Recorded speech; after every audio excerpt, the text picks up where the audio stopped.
it is. It's a new dawn of human awareness, a new dawn of human consciousness.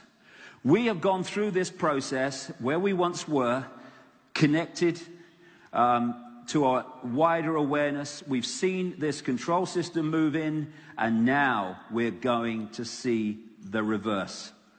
As we awaken and return to the true nature of the human being, as we move further into what we call the future. A human being that today's human being would not even begin to recognize. That's not possible to do that. That's impossible. It's matter of fact when you expand your consciousness from the five-sense body-mind level. And this control system is being dismantled vibrationally through information it is going. And we're now in this wonderful period where humanity is standing up more and more and stretching itself and breaking the chains that have held us in servitude all this time. It's a wonderful, wonderful time to be alive and to experience this change that's coming and the challenges that are coming in the shorter term. Big time is the control system is like a cornered rat, and it's going to throw everything at us to try to hold on to its power. As Einstein said, you cannot solve problems with the same level of consciousness that created them. And through this epoch of suppression that we've been through and control, we've had a level of consciousness that has created problems, and then some other people have come in with the same level of consciousness called another political party or another religion or whatever. Same level of consciousness, different name, and they've not solved the problems. They've made them bloody worse. Why? Because it's the same level of consciousness. And we're now at the point where a new level of consciousness is emerging, a new awareness. So instead of saying it's impossible, they're impossible problems to solve. No, they're not. Most of them are manufactured problems, and the rest are caused by ignorance of reality and self. As we move into this expanded state of awareness, what we call impossible problems to overcome will be gone. And it's not that we have to find enlightenment. We're already enlightened. We're already all that is, has been, and ever can be. What we've done is allow barriers of belief system and preconceived ideas to keep us vibrationally from connecting with that infinity that we already are. And that means breaking the spell. Breaking the spell on the human psyche, because that's what it is, a spell that's been cast upon the human psyche to keep us in an hypnotic trance so we forget the true genius, magnificence of who we are. And these are the people, most of them unknowingly, who have cast the spell as middlemen and women for that which is truly casting the spell in the background. The programming of our perception. So the first step of freedom is to disconnect ourselves from the perception manipulation that we've been undergone. To disconnect ourselves from this matrix of control, and fundamentally to disconnect ourselves from the massive influence that the reptilian brain has on human behavior, perception, and reality. What is the basis of the reptilian brain? It's survival. It's based on fear. We need to be, when we're in states of fear, we go into a survival response reptilian brain.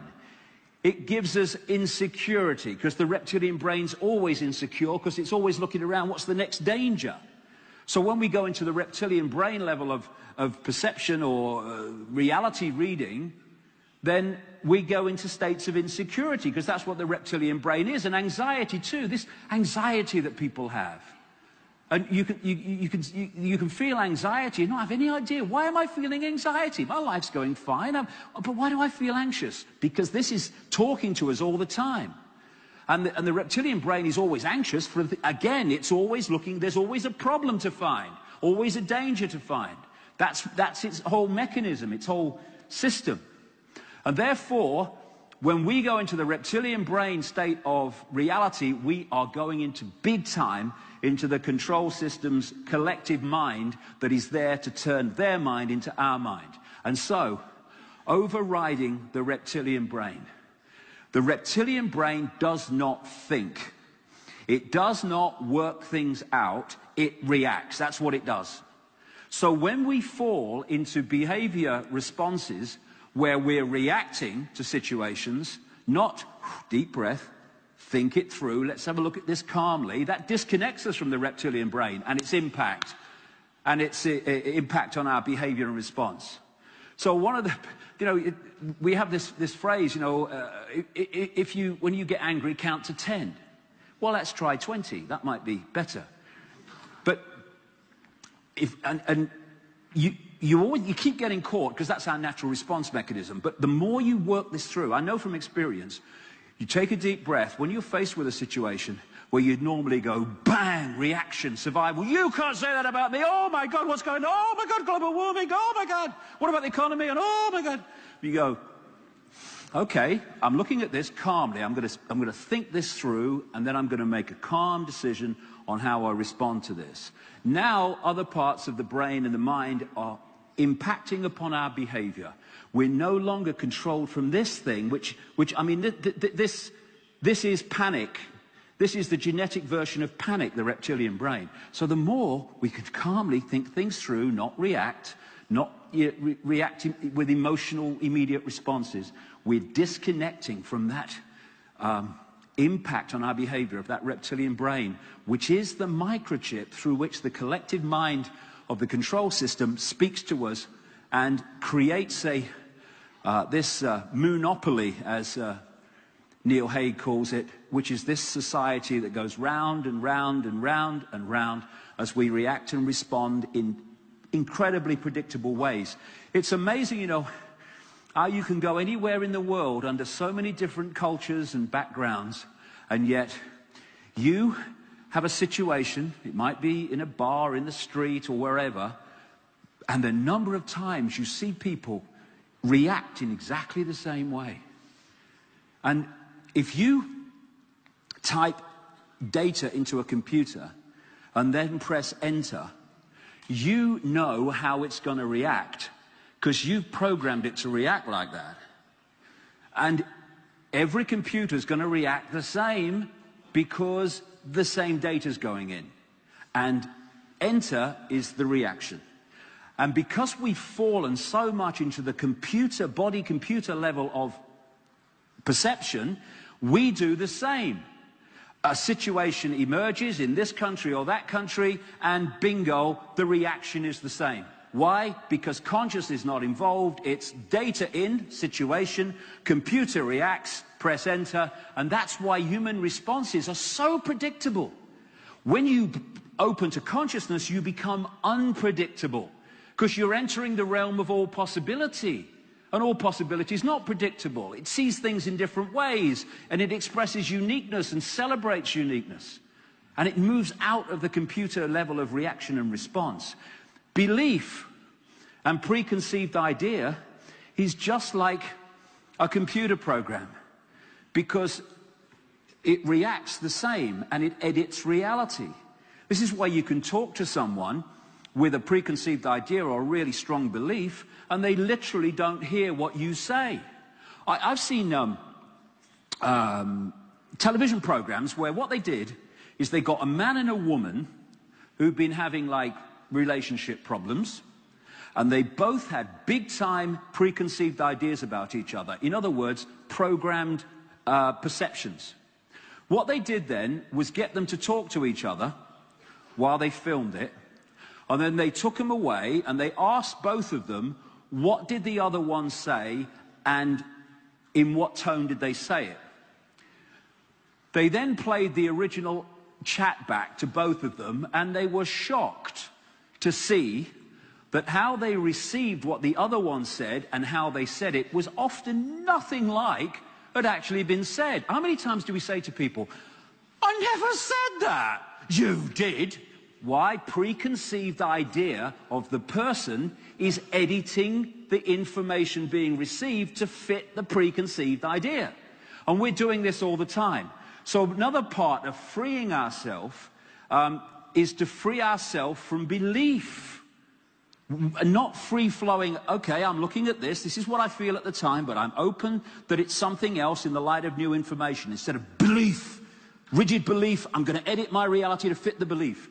Where they want us to believe. Because when we believe, we are in a box. They want believers. They don't care if you believe fanatically in Islam or Judaism or Christianity or Barack bloody Obama. As long as you believe rigidly in something, then you have immediately reduced your ability to expand consciousness and read reality in an expanded way. Religion is mind. That's what it is. You see, once you have... I have this saying that I have, if you can tell me what you believe, you are in a prison. Because beliefs, when you give them names, take on identities. So, what are you? I'm a Christian. Okay, that means you must believe this or you're not a Christian.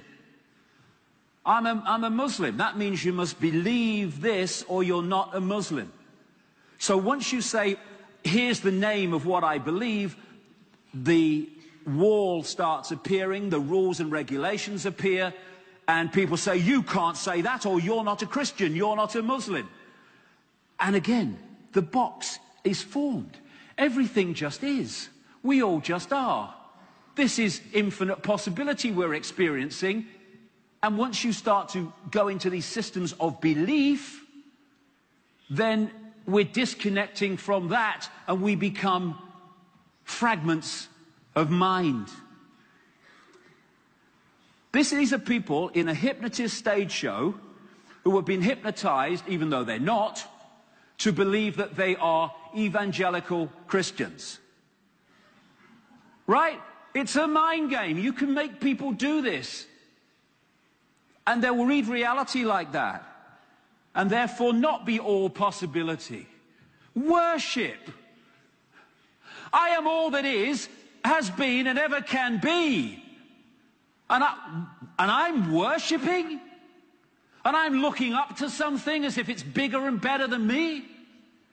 We are all the same one consciousness. And that one consciousness needs to look itself in the eye, not up there. We can respect people, fine. But giving our power away to them, worshipping them? Once we go into that mode, we're saying, I'm little me and they're up there. We're all one infinite consciousness, bar none. And these are prisons of the mind, prisons of consciousness that keep us from consciousness. We call them religion, politics, race, the biggest one, self-identity. That hold us in servitude to little me, to limitation. I identify with my race. Why? It's a vehicle for your consciousness to experience this reality. What are you identifying with being black, white, or sky blue, pink for? It's just a vehicle. And it's all limitation. And when we see life through the tunnel vision of preconceived idea and rigid belief, we're never going to, A, express our true magnificence, and B, we're never going to understand what the hell we're part of and what we're doing here. Because scientific experiments have shown that when you have a rigid belief system, whatever it is, the neurons in the brain fire off in a certain pattern. And in doing so, they are reading reality to fit the belief. And therefore, if we think in any belief system or perception system in the terms of limitation and little me, then what we create is the prison walls that put us in positions where we live lives of little me. Not because we are, because we believe we are. What can I do? I'm just little me. Well, that's it then. What are you going to do with your life? Nothing. Why? Because you don't believe that that's possible. I am infinite consciousness, all that has been, ever will be. Now I can start to come from that level instead of little me, and I can do things that a little me mentality would never do. Not because I'm better than little me, but because I don't believe I'm little me. And this one does. So if we open our minds and let the demons out, the demons of programming, out, and get this blank sheet of paper going. I am not going to read reality on what I've thought up to now. I'm gonna let the information be my guide. And if it is at odds with my religious belief system, my political belief system, or my cultural belief system, then that's fine, but I'm gonna go with information. And when we do that, it makes such a fantastic difference in our lives and what we can do and what we can achieve and make happen. Because if we are, at our core, as we are, the real us, all possibility, then if we don't express that, then we're already withdrawing from what we are, all possibility, and we're living a few possibilities, very few in terms of many people. And it's the time to choose between whether we're going to be dominated by the head, particularly the left brain's perception of reality, limitation, structure, everything apart from everything else. You can't do this, that's not possible, that's impossible. Or we're going to open the heart vortex that connects us with the intuitive knowing of the infinite consciousness. Open the right brain and let its ability to see things connected to impact on our understanding of reality and who we are. And the process was described very well in the Matrix movie, the first one. The first thing is to realize the situation that we're in. It is what it is. You are a slave, Neo. Get out of the denial of this pseudo-freedom that we think we have. And then, having realized the situation we're in, to choose freedom over continued slavery, whether it be a blatant slavery or subtle slavery. And when we make that choice to be free, and we're prepared to go with what life then brings us as a result of that decision, then a transformation starts. And in my case, my transformation happened on national television. And I went through this period where it was widely believed that I was completely crazy, insane and all that stuff. You've ruined and finished your life, they said. You'll never go anywhere now. Right, okay, we'll see about that, shall we? And the transformation is breaking down the energetic construct that we have created by our previous sense of self. Our state of being, our mental, emotional state, our sense of perception is being broadcast constantly as a vibrational pattern. And that vibrational pattern is drawing to us energy fields that sync with what we're putting out. We call these energy fields people, places, ways of life, jobs, locations. And so we create a life experience based on what we're putting out and what we're drawing in through what I call vibrational magnetism. When we go through this transformation that I'm talking about, where we say, I can see the situation I'm in, I choose freedom, then there is a change, often dramatic, not always, a change in our vibrational broadcast state, because we have changed our attitude, we have changed our sense of perception. And what happens then is what we were pulling in before changes because we're no longer syncing with that. And what can happen in these transformational periods, and there'll be people in this room will be going, that happened to me, that did, is people go out of your life because you're no longer connecting them vibrationally. Locations change, jobs change. What you do, lifestyles change. Everything can change once you change, because we are creating that reality by drawing it in.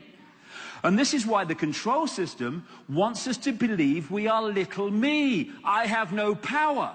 Because when we believe that, we are putting out a vibrational pattern that says, I'm little me, I have no power. What do we draw into our lives? Manifestations of little me and I have no power.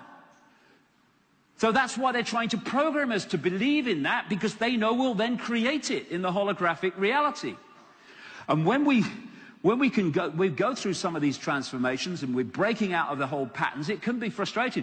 There was a time in the early 90s where I was so frustrated, so almost crushed by what was happening to me, that I didn't want to upset anybody. So I found this hill in a place called Wiltshire in England, not far from Stonehenge. And I walked up this hill. There's nobody, no houses behind. And when I got to the top, I screamed my bloody heart out just to get this frustration out of me. And so I completely relate to these pictures from the Matrix, because I've been there. And once we start to awaken, we start to, as they say, know thyself. And stop relating with David Icke and Charlie Smith and all these names that we give to our experience, and start to connect with the true magnitude of who we are. This is who we are. Everything from the beginning, my birth, my ancestors, my children, my wife, everything comes together simultaneously. I saw everything about me and about everyone who was around me.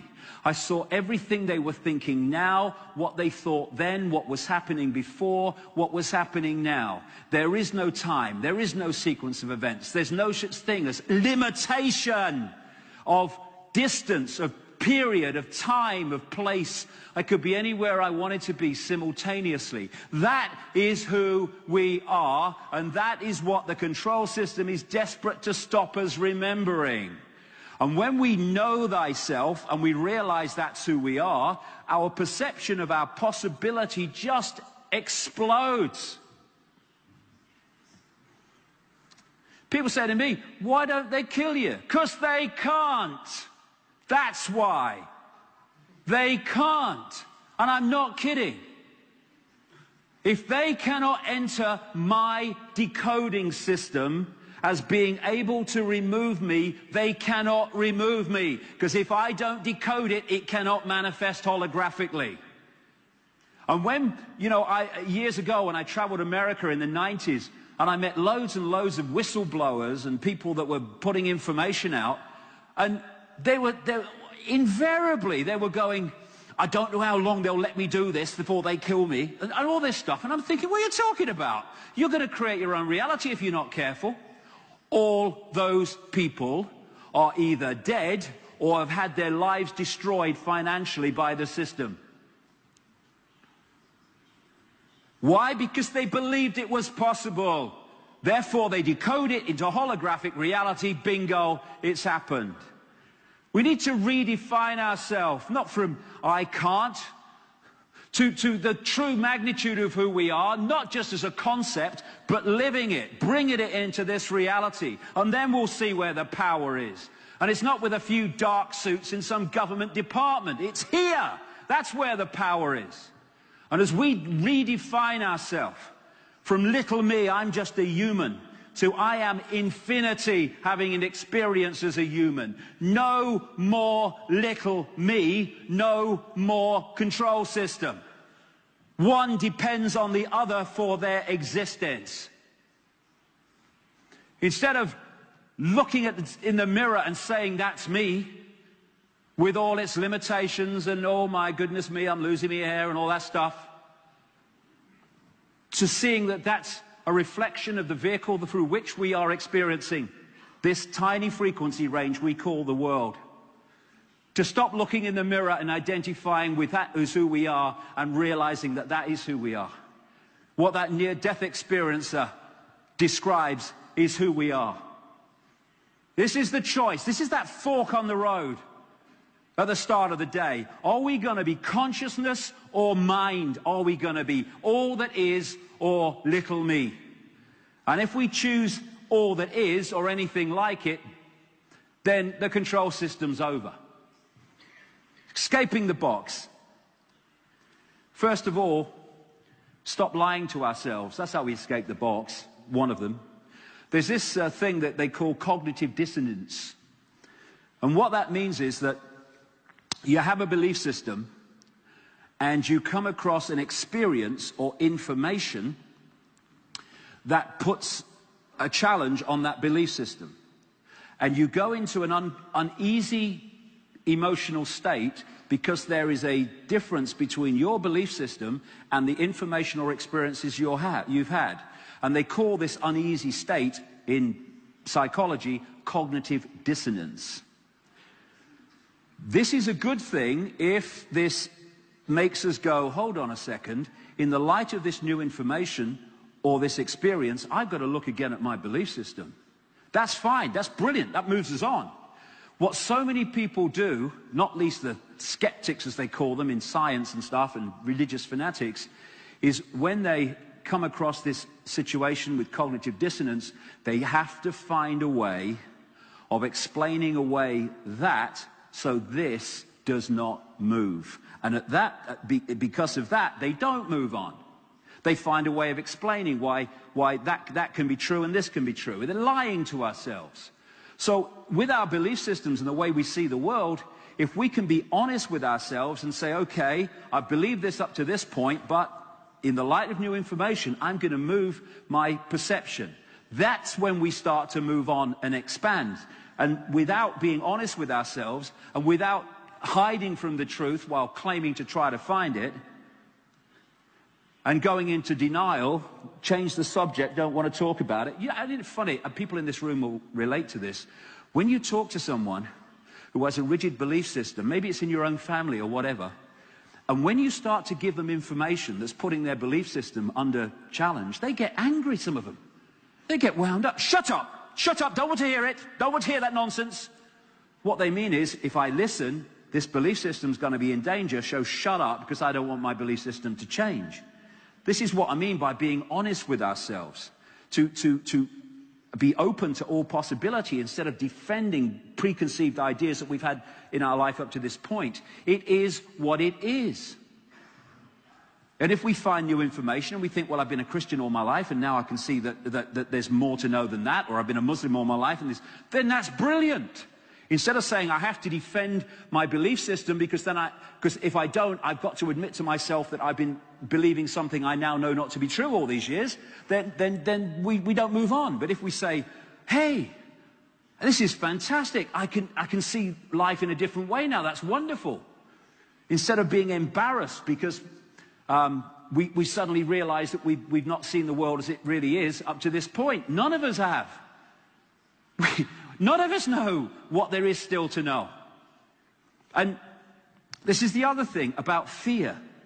This says, be afraid, very afraid, the big bad monster's coming.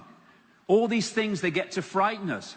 So a key way of taking our freedom back is to let go of fear. Because it's fear that's being fed to us all the time to keep us in vibrational servitude. No more fear.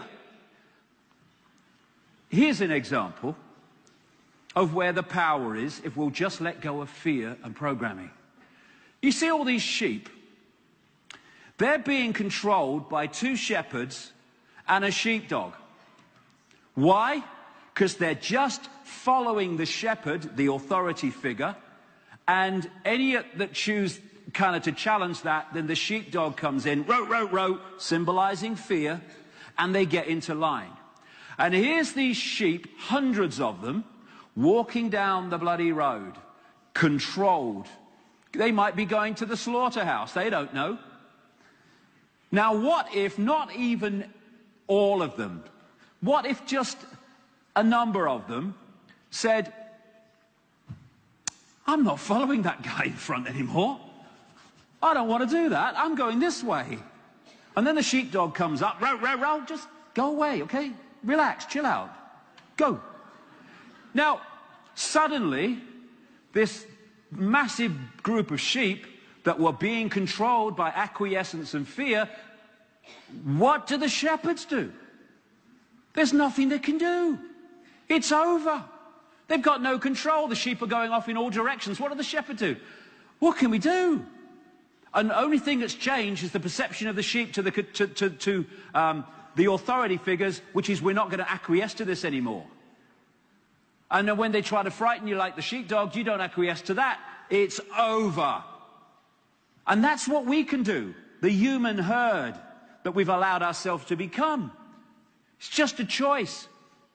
Albert Einstein said, the definition of insanity is doing the same thing over and over again and expecting different results. But that's what we do. There's a wonderful phrase, if you always do what you've always done, you'll always get what you've always got. And it was always so. So if we're going to change the situation we're in, we have to change the way we do things, the way we perceive things. Because when we do, what we experience must change. We're all possibility. And therefore, if we're going to connect with that level of self, we need to express all possibility. Instead of doing what the majority do, what the herd do, express our uniqueness, and the herd starts to break up.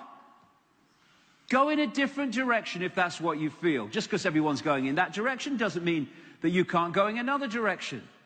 And as this happens and you show it's possible, then more and more people see, actually, you can express uniqueness. It's fine. You don't have to be a clone of the rest of humanity. And they start expressing their uniqueness in the response to your example.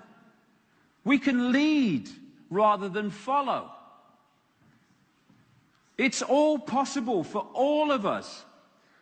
There was that wonderful movie called The Dead Poets Society with Robin Williams, where he was a teacher in this stuck-up, staid system private school in America. And he was telling the pupils from these rich homes where they're brought up as clones they are and programmed from birth, perhaps more than anybody. And he was saying, you don't have to be like everybody else. As he said at one point, he stood on the desk in the classroom and he said, I stand upon my desk to remind myself that we must constantly look at things in a different way.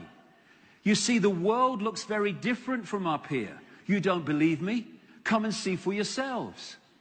And it was funny and very symbolic in the film because he told all the boys to each get in line, get on the desk and jump off and just look at the classroom from a different... And a lot of them, even though he was the teacher and he said, you're fine to do it, they were like, kind of reticent to do it because it was so different. You don't do this in a classroom.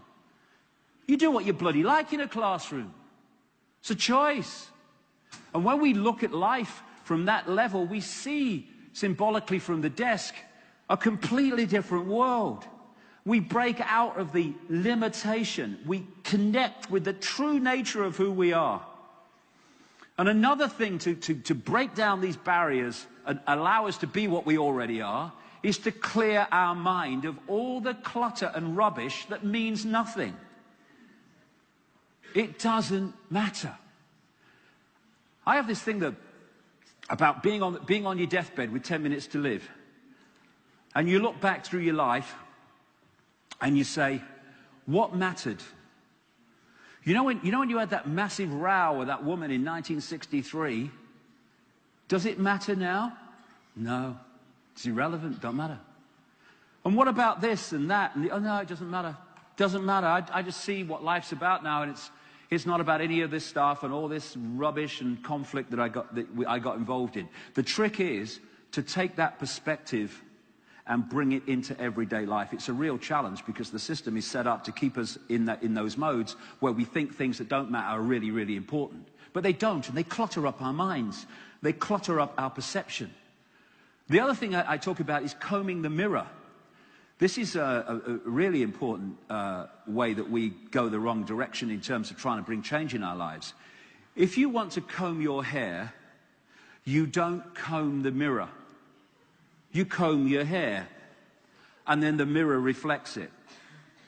What we are manipulated to do by not understanding reality is to continually comb the mirror, trying to change. In other words, we're trying to change things out there when there is no out there. And instead, we ignore where out there, symbolically, is actually coming from. It's like you're in a movie theater and you don't like the film, you don't like the movie. So what you do is you go up to the screen where the movie's playing and you shout and you cuss and you demand that the movie change. Well, it's not going to change, is it? Because by the time it's hit the screen, it's a done deal. If you want to change the movie, you have to go back to the projection room and change the reel, which is being projected onto the screen. Then you can change the movie. Now, that is very symbolic of this.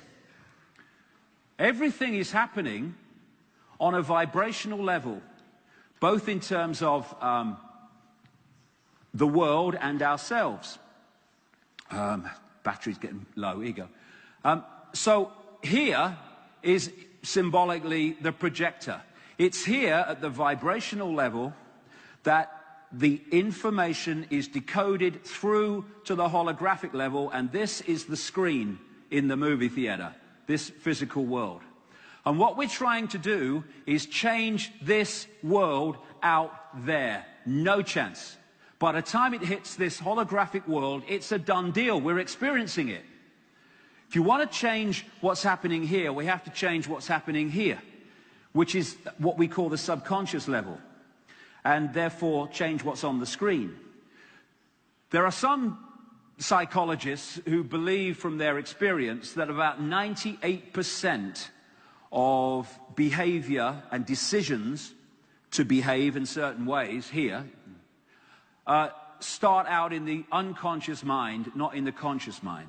It's interesting, they've done scientific experiments where they have a little bell or a sound, and they say, when the sound goes, hit this button. And they are monitoring brain activity and other bodily activity when it's happening. And what they found is that the brain changes, the electrical changes to make that happen before the sound has gone off. In other words, it started on a subconscious level. I would go further than 98%. My view is, anyway, that 100% of decisions made in this reality are not made by the conscious mind. They're made through the conscious mind by the subconscious mind. And of course, we talk about subconscious. It's just subconscious to the conscious. It's conscious itself if you are accessing that level. And so people then ask the question, well, if everything's coming from my unconscious mind, from this perspective anyway, the vibrational level of being rather than the holographic, how do I know what's going on in there so that I can change? Well, it's something I call the language of life.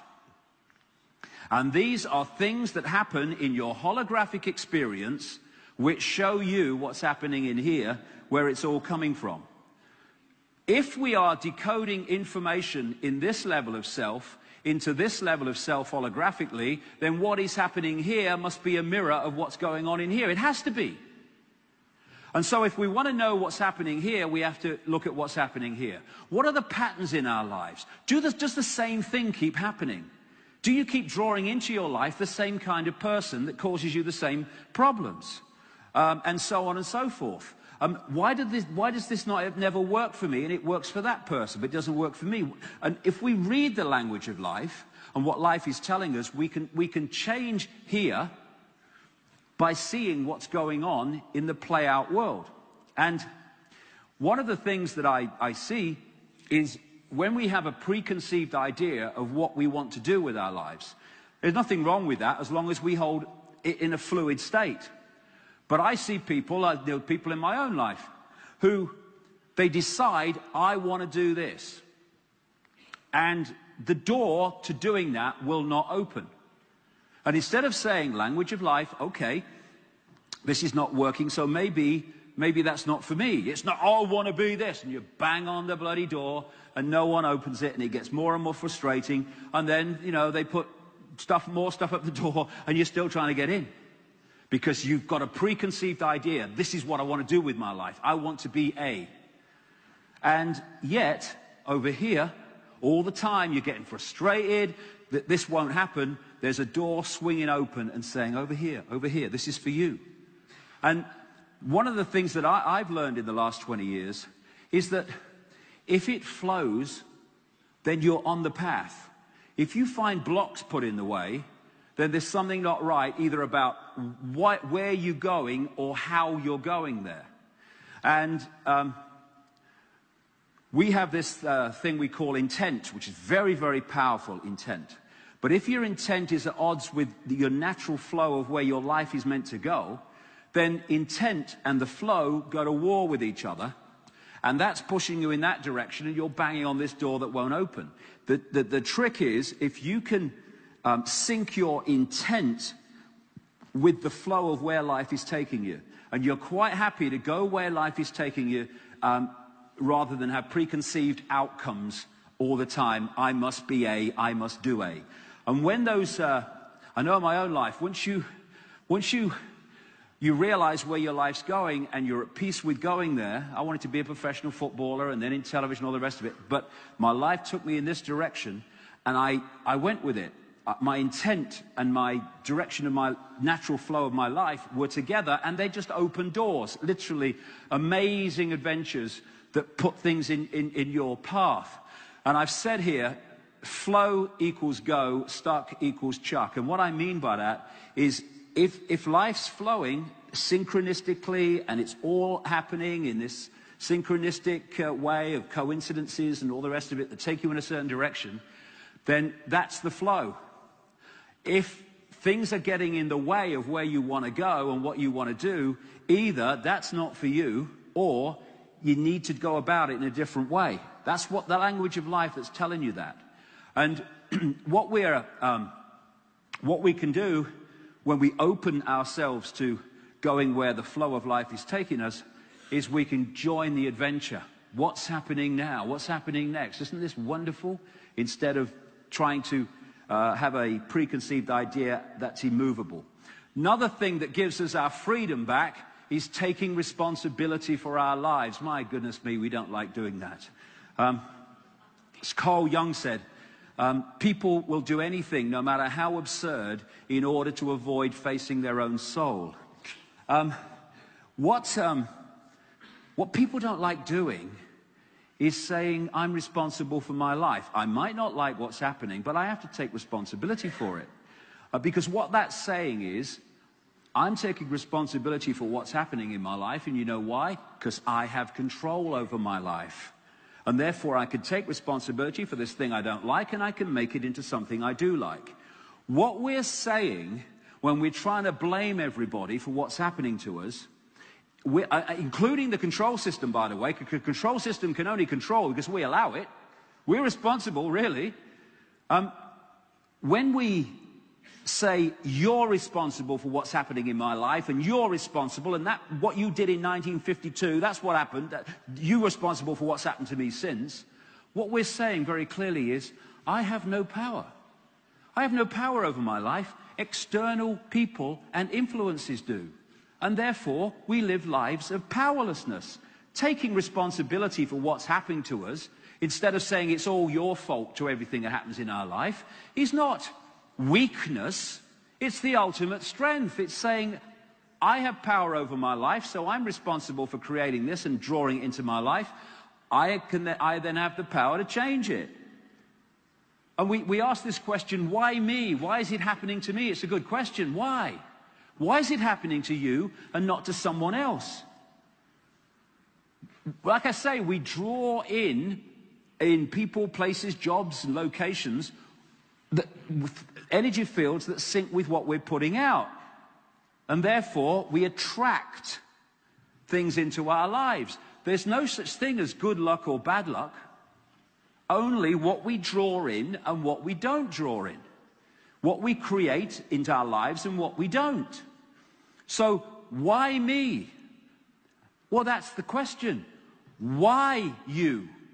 Because it was our choice to come into this reality at this time. There's nobody on another dimension with an AK-47 saying to consciousness, get in that body or I shoot. So why are we here now? It's like the Oracle said in the Matrix movie to Neo, you've already made the choice. Now you have to understand it. You didn't come here to make the choice, you've already made it. You're here to try to understand why you made it. As I was told through that psychic 20 years ago, arduous seeking is not necessary. The path is already mapped out. You only have to follow the clues. We are guiding you along a set path. And the clues are the language of life. Where are the coincidences and the flows and the synchronicity taking you, and where are they not? Well, just go with where they're taking you, and bingo, they'll take you somewhere.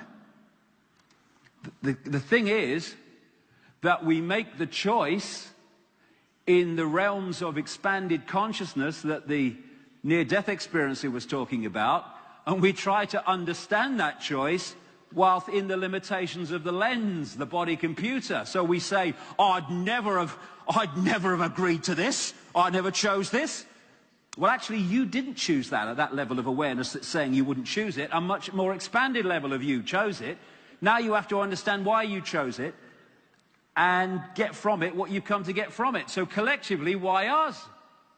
Why are we here and not other expressions of consciousness in this world called humans at the time that all this is going on? Same answer. You've already made the choice. Now you have to understand it. You didn't come here to make the choice. You've already made it. You're here to try to understand why you made it. Why are we here? Well, we're here, and the same point applies, of course. We made the choice to be here collectively and individually from that state of awareness, and we try to understand it from this state of awareness. And that's why the more we expand our consciousness while in the body, the more we start to understand why we made the choice, because we're starting to connect to that level that made the choice. And I would say we're here to help to break the spell. And on another level, we're here to experience this extraordinary time of epoch change. And within the virtual reality game, we're here to break the spell of programmed humanity and change the nature of the experience here in what we call Earth. And we're here to do it. I don't care if you sweep the streets or you work for the government. We're all here at this time because we chose to be here. And in this period coming up, as the control system throws its last desperate effort to hold on to its power, it will seem for a few years that it's actually getting more control. But it's the death throes. It will be a mistaken view that it's getting more power. It just appears to be. It's desperately trying to hold on to a control that is in the process of being removed.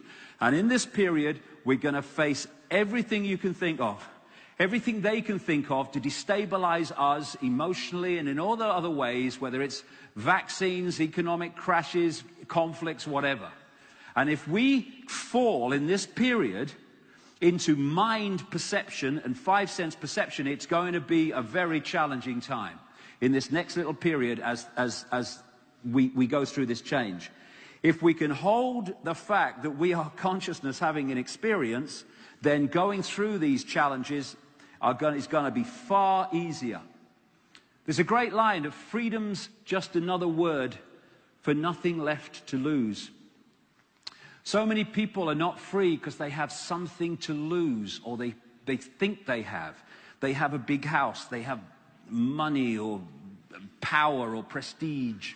And because they fear losing that, they don't have the freedom to be themselves because they're fearful that they will lose it if they upset certain people by expressing what they really think, as opposed to being a clone of the people they're frightened of upsetting.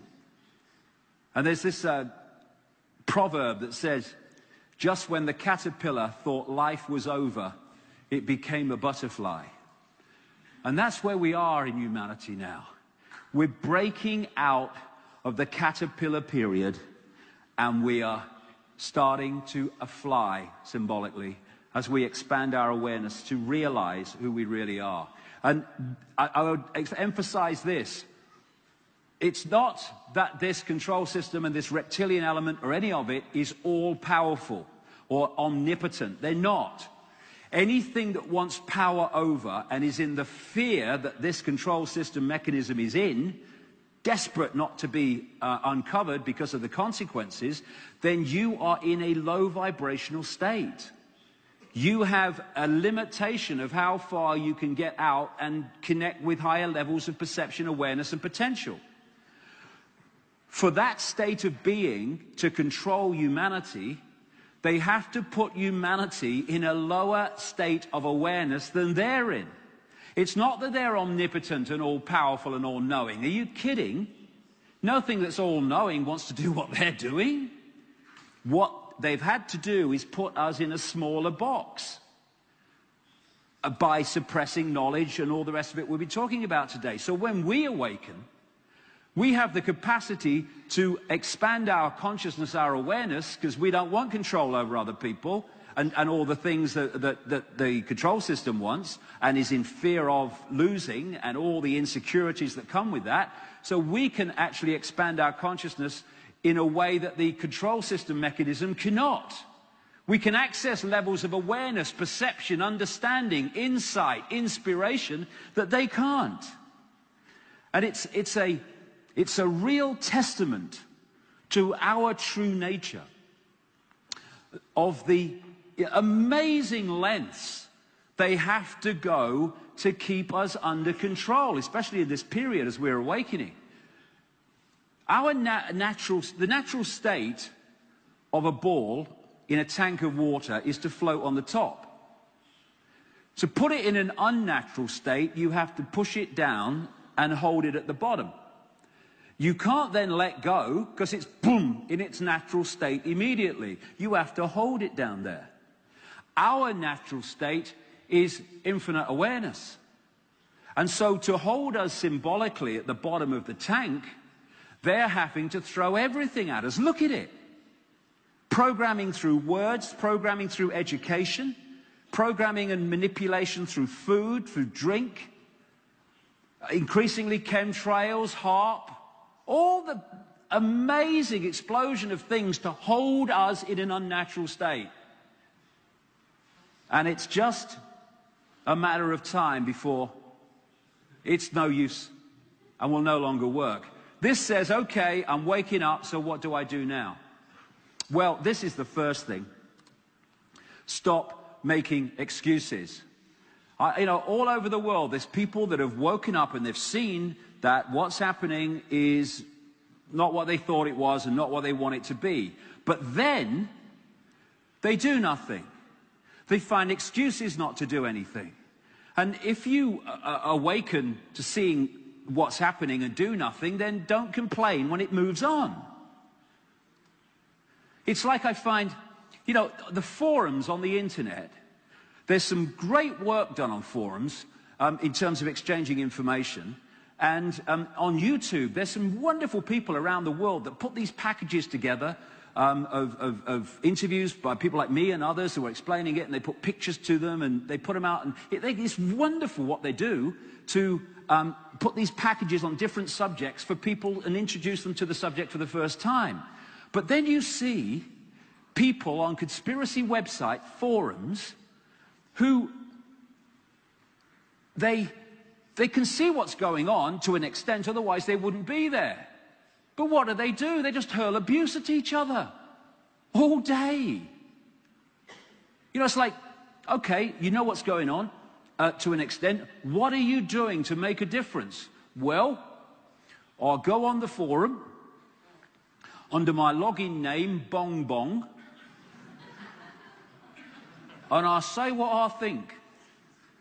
Bong Bong, yes. Bong Bong postings. I'm very famous on the forum. What do you mean you're very famous? Bong Bong doesn't exist. Why don't you use your own name, go out there under your own name and speak your truth? Well, I find that if you use your own name, people tend to know who you are. Exactly. And then somewhere else on the World Wide Web is another warrior stirring. I see that Bong Bong's at it again. I'm going to go on the forum under my login name, Woo Woo 2. Somebody already had Woo Woo.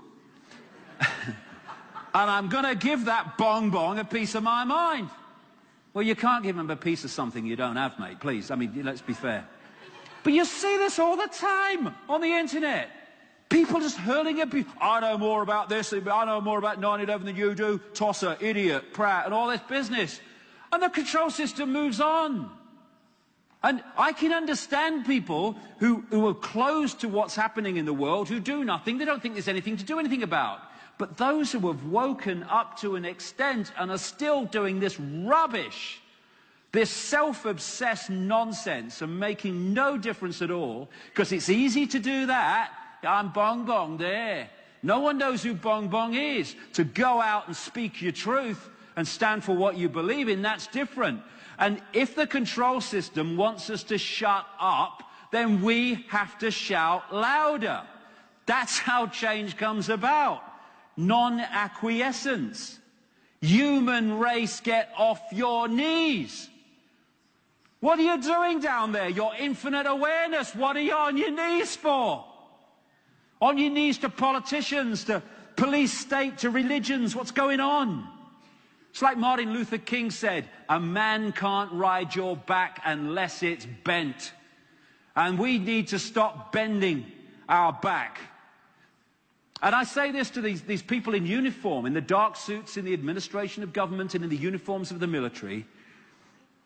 You too have children and grandchildren that this control system is aimed at enslaving. What are you going to say to your children when they say, Mummy, Daddy, Granddad, Grandma, what were you doing when the control system came in? Well, actually, I was helping to bring it in, dear. I mean, and there's some people going to have to face that, but what we can do is say now, we're not doing it anymore. To withdraw from these uniform professions, or at least refuse to do things that we know are unjust and are about control and suppression and not about justice. And what's wonderful, I have to say, is that more and more people in the system are starting to break ranks. It's just starting to become evident. And so when they break ranks, the pyramids are in desperate trouble. Because this is what they want to do to our kids and our grandkids. And we can play a part in it, or we can stand up and say we're not having it. And this is like this says, join the army, vacancies available. I'm digging my own grave, but soon it will be your turn. What can we do when we start to wake up? We can stop joining the military and becoming a pawn in the control system's game of playing one military against another military to create change in the world that is designed to enslave the children and grandchildren of those that are shooting at each other. As Einstein said, the pioneers of a warless world are the youth that refuse military service. And they are the adults that support them in that. Instead of calling them cowards and all the rest of it, supporting them in anything but cowardice, which is standing up and saying we're not doing it anymore. There are some fantastic young people in Israel, Jewish kids, who are refusing to join the Israeli army by conscription, not conscription by force, that then goes and does things to the Palestinians. They won't do it, and these kids are going to jail for periods for it. Fantastic. That's what makes the difference, not moaning. Know thyself. Know thyself. Fighting is mind. Consciousness doesn't pick up a gun and start shooting at another expression of consciousness. Mind does that. So anyone who thinks that fighting and violence is a way forward is in mind, not consciousness. What you fight, you become. It's the same with violent rebellion against the system itself. If you bring in a change through violence, you're just going to create another society that mirrors the one you've just removed. What you fight, you become. You see this all the time, where people fight a perceived injustice and use the same methods that the injustice is using. This sort of stuff is a meeting of mind. And the control system doesn't worry about protest to extent. Freedom fighters, that's a lovely one. Contradiction in terms. You don't fight for freedom, you express your freedom. You don't fight for peace, you peace for peace. That's how peace comes about. Cognitive dissonance, lying to ourselves. We fight for justice. We fight for peace. No, we don't. We fight to fight and create more conflict. Martin Luther King said, the limitation of riots, moral questions aside, is that they cannot win and their participants know it. Hence, rioting is not revolutionary but reactionary because it invites defeat. It involves an emotional catharsis, but it must be followed by a sense of futility. Like I said, this is not about hating that which enslaves us. Otherwise, we become that which enslaves us. We have to meet it with a different energy to what it's putting out. Otherwise, we become what it is. And in terms of protests, you know, there was 1 million people on the streets of London protesting before the Iraq invasion, protesting against the invasion of Iraq. What did they do? They invaded Iraq. How many protests have there been about globalization? What happens? Globalization goes faster and faster and faster. And in so many ways, protests can be what I symbolized here, a steam whistle, a way of letting off steam and taking out anger from opposition, but nothing changes. They're not frightened of that. What they're terrified of is this: humanity coming together. It's not the Great Flood 12,000 years ago. Some say that's when that occurred. But again, let's leave questions until the end, please. And I'll take questions if time permits. If not, we'll be adjourning to a restaurant on South Street for further discussion. Part 2, the story of our present. So what effect is this having on the current human population? And what can this story that we've just heard explain that is seemingly inexplicable? So in light of this extraterrestrial involvement in human origins, what seemingly inexplicable aspects of our modern world can be explained more readily? I'm going to suggest this following list of things that we see that are somewhat anomalous can be explained more readily. Ancient structures and artifacts, especially ancient megalithic structures. Flaws in Darwinian theory, which I do not subscribe to Darwinian theory. Human genetic defects. The origins of primary psychopathy, which I've talked a lot about in my previous work. Religions, or in general, priest classes in general. Secret societies and dark occultists. The origins of monetary systems. Human obsession with gold. The concept of royalty or the divine right to rule. And authority and government in general. So let's look at these individually, not necessarily in that order. First of all, let's look at how the Sumerians and other ancient cultures depicted these beings. They depicted them in 3 ways, or some say 4 ways, okay? The first was largely human, but dressed completely differently than most other humans in royal garb, okay? But you see that it's a human being, or potentially a human underneath, all right? So he just is dressed like a huge fish. Now, they depicted them as fish, birds, serpents. These are the 3 types of animals: fish, birds, and serpents, for different reasons.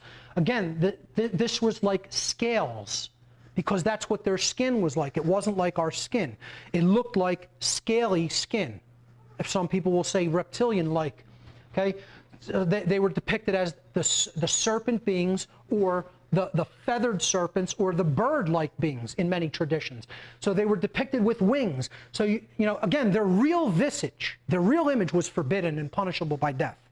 No mark was to be left of how they really looked. That was punishable by death in all these ancient cultures. So human beings came up with more creative ways to depict the quote-unquote gods. All right? They gave them, they depicted them as human or somewhat human, but with wings, showing that they were capable of flight through their technology. And again, you'll see them always bearing a cone many of the times. This is a symbol for knowledge, enlightenment, and also genetics, knowledge of genetics. And then they depicted them less human, as half bird, you know, so and half human. So a human-like body, but with a bird head with wings. They also depicted them as hybrid creatures as well, showing here this is almost like a, again, an owl, like this is Inanna in the Babylonian tradition. This is Sargon, okay, again, half fish, half human. And always with these big conically shaped heads, which we're going to get into again. Again, birds, fish, again, with scales, and reptiles. So the third way that they depicted them is, or fourth way, as serpent beings. So you'll see they always had the serpent on the third eye in many cases. They were the serpent gods. And I believe that this is just, again, a clever way. This is like a cobra. You know, an ancient Egyptian pharaoh depicted as a cobra. Okay? The cobra headdress, showing that they were serpents. And again, it's an allegory to show these may have been beings that had skin like a snake or a serpent. Again, these elongated heads that we're going to look into in more depth. The most forbidden way to depict them was in the ways that were closest to how they may have actually looked. People who made things like this probably were punished by death if they were found. And this is the idea of you shall make no graven images. That's where that comes down to in biblical terms. Okay?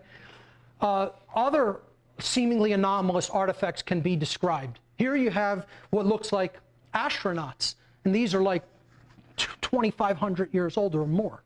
Okay? I believe these are, if I'm not mistaken, Akkadian or Assyrian. Don't hold me to that, though. And look at this one, clearly looking like a serpent or breathing through a gas mask of some kind. Clearly with technology on them. Now, look at some, I'm sorry, let me go back a slide. Look at some of these elongated skulls. Okay, now, people will look at these, and the first thing they're going to say, it's all been debunked, cradle boarding. Okay? These are not cradle boarded skulls. I'm going to try to prove that to you, that these aren't cradle boarded. All right? These aren't human skulls. And people will say, oh, DNA tests have been done, they're human. DNA tests show that part of them is human. Okay? So I'm not going to tell you these are Anunnaki skulls. I think these are demigod skulls. Again, I believe the Anunnaki rounded up their people, or if they did not, they're certainly not living, allowing them to die and perish on the earth. But I do think these may be hybrids between the original beings and their creations, which was forbidden for them to be doing, but they did it anyway. The sons of God coming unto the daughters of men. So when we look at these skulls, they only have one parietal plate. All human beings have two parietal plates. Okay? These beings were born with these so-called anomalous features. Just let's look at a few of them, and I'll get into some of that, how this is not cradle boarding. Secondly, they're of enormous size. The cranial capacity holds up to 300 or 400 cubic centimeters more brain matter than a human being. Cradle boarding does not change cubic volume of the skull. All it does is compress the skull. But you're not going to make it hold more cubic volume of brain material. In this case, these skulls hold upwards of 30% more brain material. 1/3 fully larger than a normal human brain capacity. And again, you'll find anthropologists, archaeologists, traditional academic historians that will debunk all of it in the most ridiculous ways they can debunk it, because they will say anything not to get people to start studying this information. They want the occult to remain the occult. They want it to remain hidden, because the best way to control somebody is to cut them off from their origins. You cut off a people from their true origins and you own them. You own them. And that's what they're trying to continue. Okay? Look at the height on that. You're not going to accomplish that in an adult with cradle boarding. I don't care how much you cradle board a child. You're not going to accomplish that. Another completely anomalous skull. That one, I believe, does have 2 parietal plates, which makes it even more anomalous. Okay, here you see there's almost no suturing in some of these skulls. This one, no typical suturing around the back. I believe I have not images of that one, but of another one that shows the back of a really large one like that. There you could actually, sorry. Let me move forward again.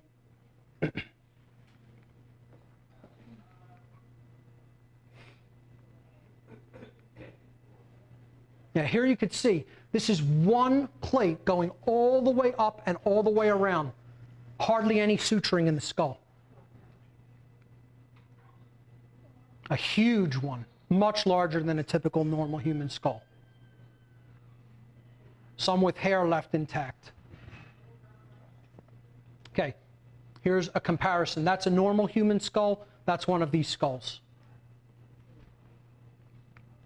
Now, people will say this is cradle boarding, okay? This is what a cradle boarded skull looks like. That's an example of cradle boarding in an infant or, you know, a very, very young baby. And then that's an extreme example of cradle boarding.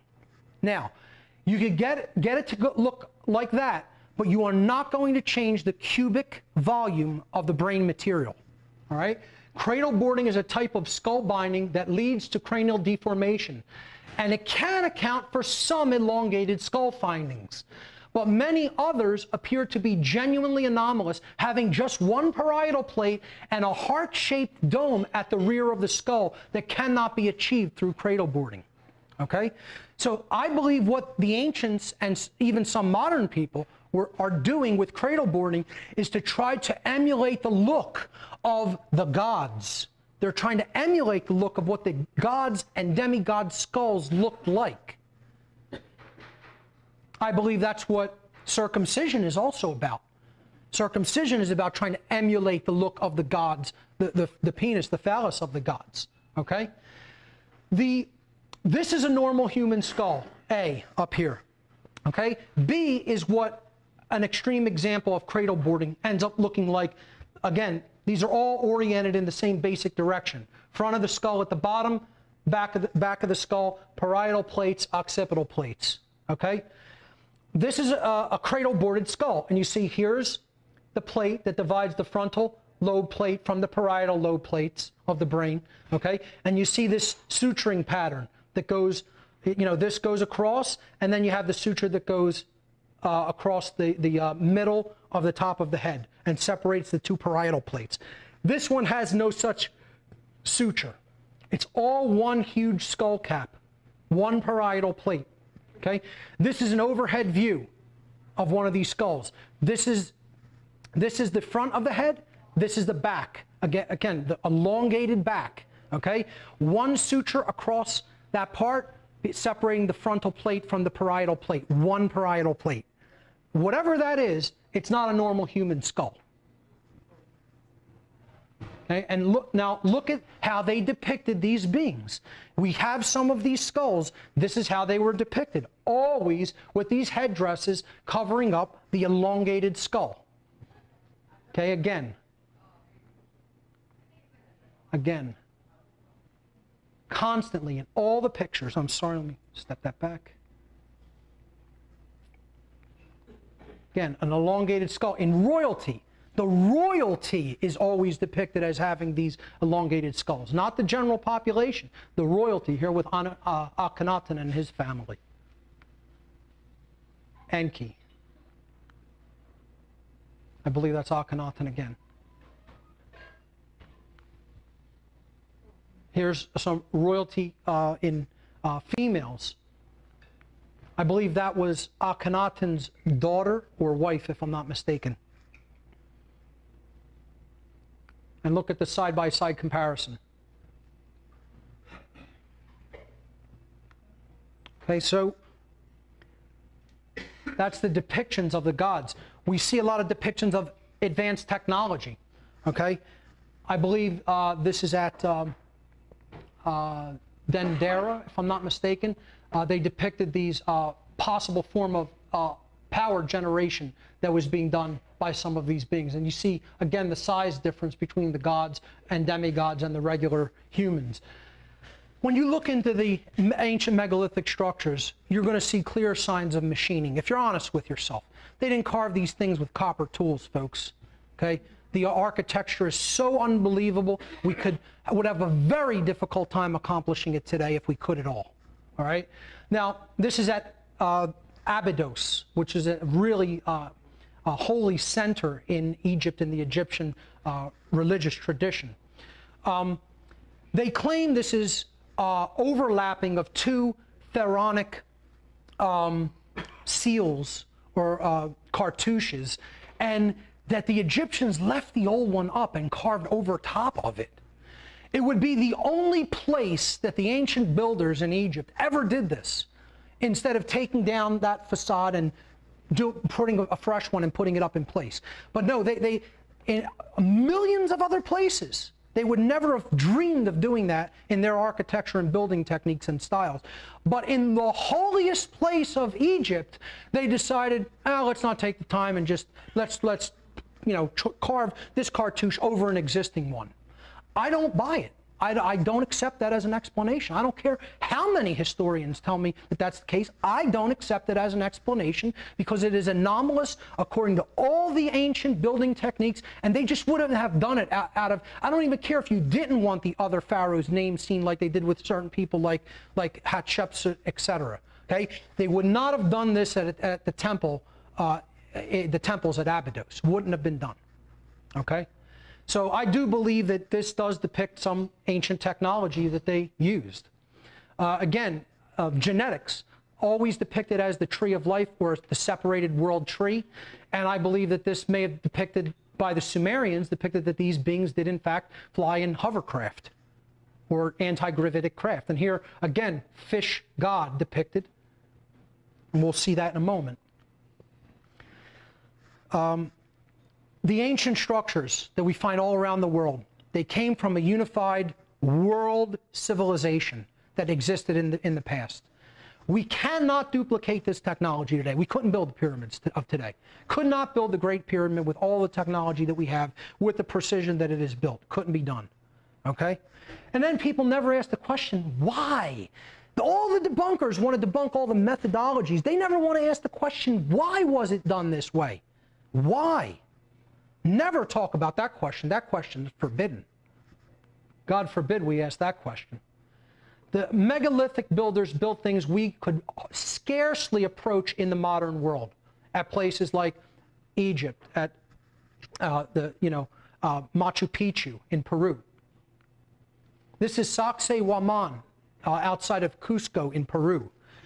Look at the building technique of these blocks. They fit together so perfectly, you couldn't put a razor blade, a thin razor blade from a utility knife, could not be inserted between any of those stones.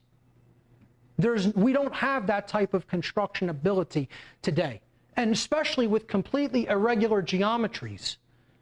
And people will say, they shaped these with copper tools. Right. Copper tools that are 7 times less hard in hardness than this stone. 7 times less hardness. You're going to shape stones like that. Good luck. I mean, the explanations are so ridiculous. They're joke laughable. Joke, big belly laugh, joke laughable. Okay? This is a stone that was being quarried near Baalbek in Lebanon. 1,200-ton stone that was abandoned. We don't know why. 1,200 tons. 1,200 tons. The Osirian temple in Egypt. Okay? The older construction that was built on top of this, you could see up here, is nowhere near this type of megalithic construction. And these are like 20-ton stone blocks, some of them up to 40 tons. This is Baalbek, Lebanon. This stone is estimated to be 800 tons to 1,000 tons. And this is another megalithic construction in Bolivia. This is Pumapunku. Pumapunku. And you can see clear signs of machining. If you look at Pumapunku, they actually have small drilled holes through some of these stones. Look into this site in Bolivia. Unbelievable, clear signs of machining. And yet, classical archaeologists and anthropologists would say, no, these stones are not machined. I mean, a modern engineer can look at this and tell this is machined. That's not carving, that's machining. I mean, but it's the same way we can look at the buildings coming down on 9/11 and say that's a collapse and not an implosion, you know? People will dream up what they want to dream up because they want something to be true or they don't want something to be true. Keep that quote by Walton in mind. Yeah. This I'm going to bring in from some of Lloyd Pye's work, again, who this presentation is dedicated to. These are 12 ways that Lloyd Pye talked about that human beings aren't actual primates. That, you know, classical anthropologists say that we're primates and descended from primates, but really we don't exhibit the characteristics of primates. Human bones are much thinner and lighter than primate bones. This is a human finger bone and a primate finger bone, a human femur and a primate femur. The density is nowhere near each other. You know, if we're supposed to be, you know, advanced evolutionarily from the earlier prototype, it looks like we took a step back. We're much weaker than they were, okay? Our muscles are 5 to 10 times weaker. That's why don't get in a scuffle with an orangutan, because you will be torn apart, okay? Skin is not well adapted to direct sunlight, our skin, whereas they are naturally adapted to living on the earth outside. We're the only really animal that is not adapted to living on this planet, if you think about it. We're not naturally adapted to living on the earth. Why would we be the only animal that's not naturally adapted to be living on the planet in which we're supposed to put supposedly the epitome of evolution on?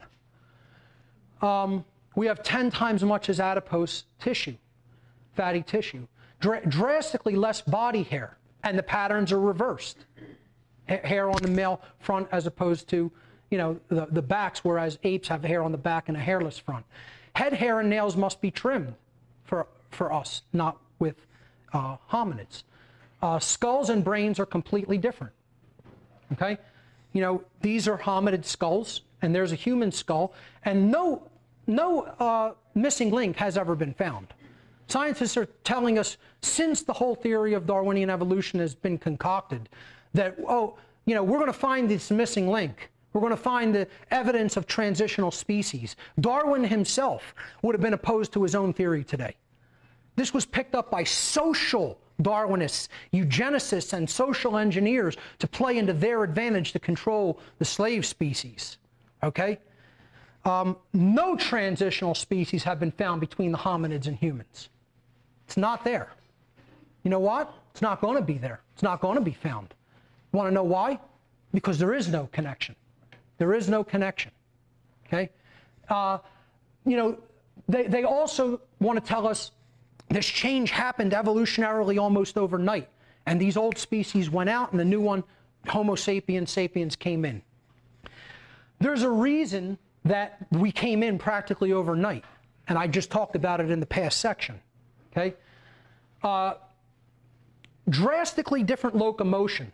Another thing Pye's work really got into was how drastically redesigned the human foot is in comparison to a hominid foot. A hominid foot has a straight-on pattern, okay? When you step down with the heel, the weight distribution is even, and it pushes off across the whole front of the foot, okay? With our foot, it goes around the arch, and weight has to be completely redistributed on the fly. It's a completely inferior design compared to the hominid foot, all right? So that's what he's talking about here when he says drastically different locomotion. We're capable of speech because our throat is completely redesigned from hominids. There are no signs of typical estrus cycles in human beings. That means going into cycles of heat, going in heat like primates do.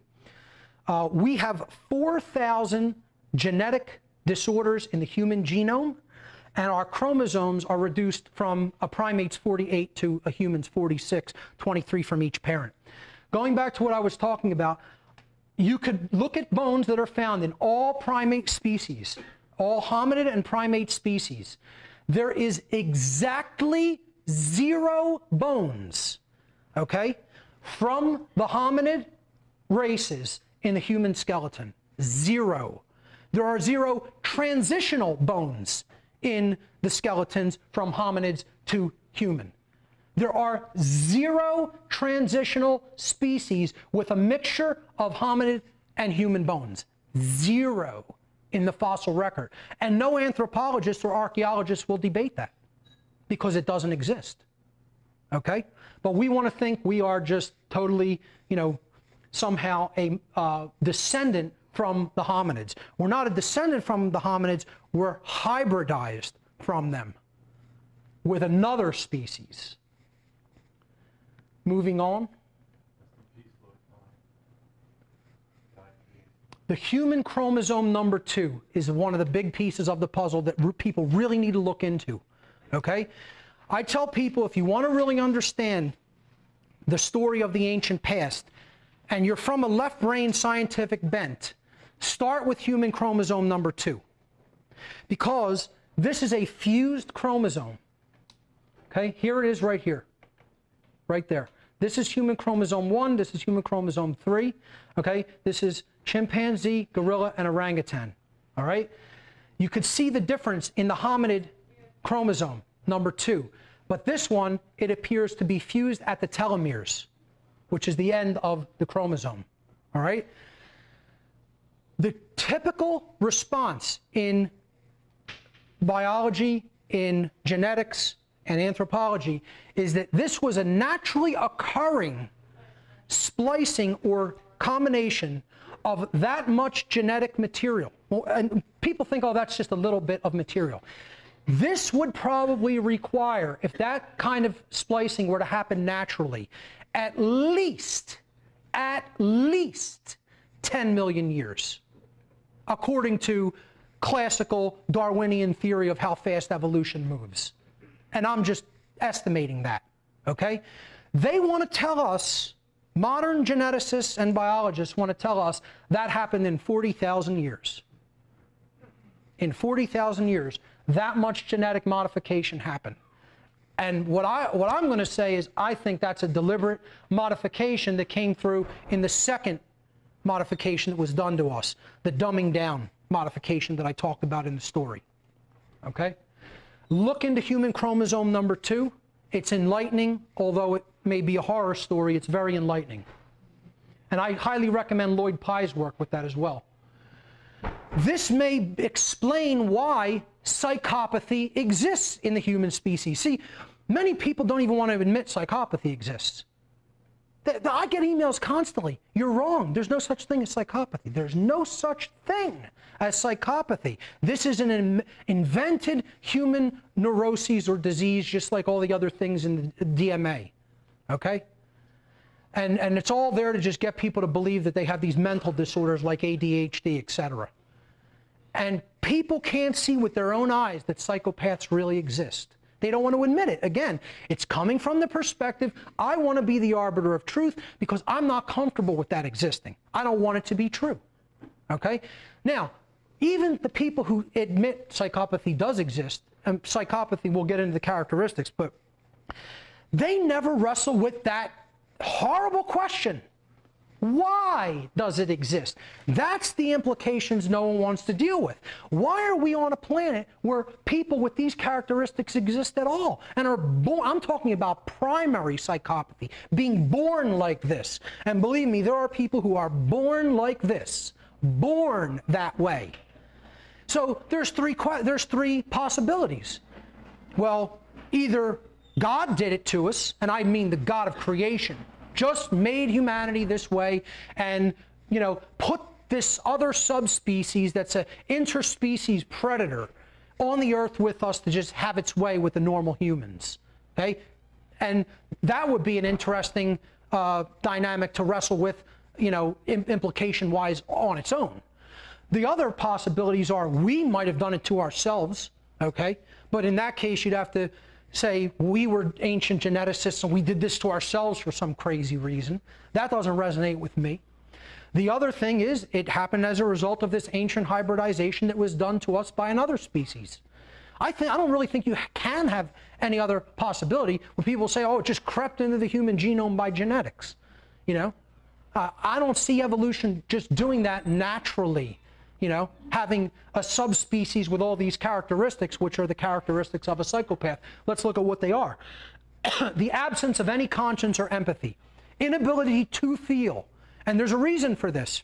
The psychopath has a malfunctioning midbrain. The midbrain, which is called the limbic system, doesn't work normally. It's electrochemically malfunctioned in comparison to a normal human brain. So when the midbrain or the limbic system is malfunctioned, it doesn't produce the chemical, the neuropeptides that go into the bloodstream and enable the human physiology in the body to feel emotions, to actually feel what we do to others.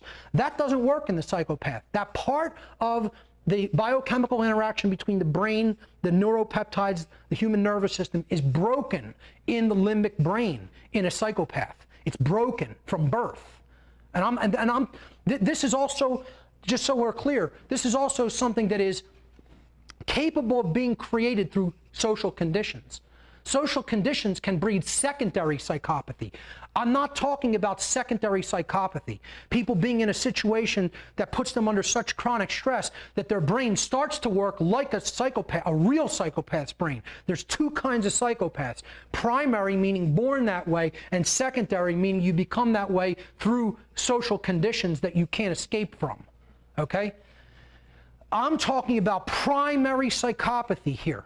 Why would there be a class, a subclass of the human species that is born without the ability to empathize with their fellow human beings?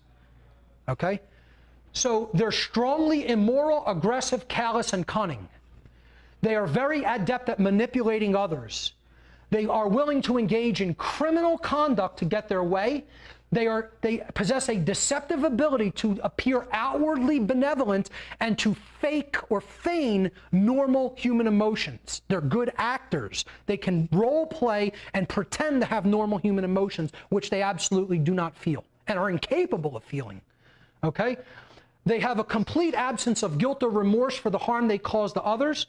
They deny their behavior, they rationalize their behavior, and they transfer blame to others. They have complete contempt for other people's feelings. Doesn't matter how you feel, especially even if I, caused you to feel that way as a result of my behavior, I could care less. Pathological liars refuse to accept responsibility for any of their behavior, and they believe that they will never be brought to justice by anyone for all of the wrongdoing that they do. That's what a psychopath is. And I'm telling you, they're here, they're among us. Clinical psychologists place the number between 1% and 4%. I disagree with those numbers. I think they're much over-exaggerated.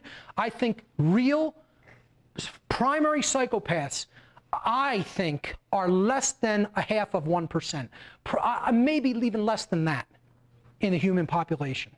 Maybe 0.1%. Okay? But what I am going to tell you is there's many secondary psychopaths in the human population, maybe upwards of 15 to 20%. Okay? A lot of secondary psychopaths are roaming the earth, all right, because of the social conditions of the earth. Very few primary psychopaths. But I'm suggesting that what may have created psychopathy, along with the other 4,000 human genetic defects, you have things like, different neurological disorders, different, birth degenerative disorders, things like Huntington's disease, Alzheimer's disease. We don't, all of these different disorders in the human genome, the explanation for these may be because of this genetic modification. When you do a genetic splicing imprecisely, because you don't really care about what you're making, it's something you're using and then getting rid of. That's how we really looked at as, all right? You're not going to do it with atomic precision. It wasn't done with atomic precision. It was done the same way modern human geneticists do genetic splicing, which is with chemical cultures.